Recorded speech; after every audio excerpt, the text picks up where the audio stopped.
ఒకప్పుడు డొక్కా సీతమ్మ గారు ఎంత అన్నదానం చేసేదో మహాతల్లి. ఓ బ్రాహ్మణుడు వచ్చాడు, కూర్చోబెట్టి అన్నం పెడుతోంది. ఆయన అన్నాడు, నాకు పెళ్లి అవ్వలేదు, ఇన్నాళ్లకు పెళ్లి కూతురు ఒప్పుకుంది చేసుకుంటానని, కానీ బంగారు ఆభరణం ఏదైనా పెట్టమంది, ఏదైనా ఆభరణం ఇస్తే అన్నం తింటా, లేకపోతే తిన్నది. అప్పటికే అన్నదానానికి ఆవిడ ఒంటి మీద నగలన్నీ వెళ్ళిపోయి ఒక్క కంటి ఉంది. ఆవిడ భర్త వంక చూసి కంటి ఇచ్చేస్తానంది. ఆయన పక్కకి రమ్మనన్నాడు, అన్నీ అయిపోయాయే, ఆ కంటి ఒకటే ఉంది. ధూర్త బ్రాహ్మణుడు అన్నం పెడితే బంగారం అడుగుతున్నాడు, ఇవ్వ, తినకపోతే పోతాడని. తప్పు. అతిథి విష్ణు స్వరూపం, అభ్యాగతి స్వయం విష్ణు.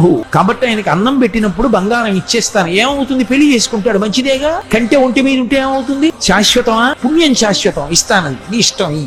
కంటి తీసిచ్చింది. ఆ కంటి తీసుకెళ్లి అరిటాక్ కింద పెట్టి ఆయన అన్నం తినేశాడు సంతోషంగా. ఉత్తరాపోసనం పట్టాడు, చేయి కడుక్కోవడానికి బయటికి వెళ్ళాడు. ఊరంతా కలిపి ఎంత ఉంటుంది ఆ గన్నవరం. కాబట్టి ఆ బంగారు కంటె కనపడింది ఆకెత్తుతుంటే సీతమ్మ గారికి. అయ్యో వెర్రి బ్రాహ్మణుడు కంటె మరిచిపోయాడని పరిగెత్తుకెళ్లారు, కనపడలేదు. భర్తని పిలిచి వెతకమన్నారు, ఎక్కడా కనపడలేదు. అయ్య బ్రాహ్మణుడు ఇంత కంటె అడిగాడు, వెళ్ళిపోయాడని పడుకుని నిద్రపోయారు. ఆవిడకి కలలో శ్రీ మహావిష్ణువు కనపడ్డారు. సీతమ్మ, ఇంతమందికి అన్నం పెడుతున్నావే, ఒక్కసారి నీ చేతి అన్నం తినాలనిపించిందమ్మా, బ్రాహ్మణ రూపంలో వచ్చాను. అభ్యాగతిని గదు పరీక్షించాలని కంటే అడిగాను, ఇచ్చేశావమ్మా. చాలు తల్లి, మురిసిపోయాను. నీ ఒంటి మీద నగలైపోయాయని బెంగ పెట్టుకుంటున్నావా? ఇంతకింత బంగారం నేను ఇస్తాలే అమ్మా. ఆవిడ లేచి భర్తకి చెప్పింది కళ. ఎప్పుడు దున్నే పొలమే.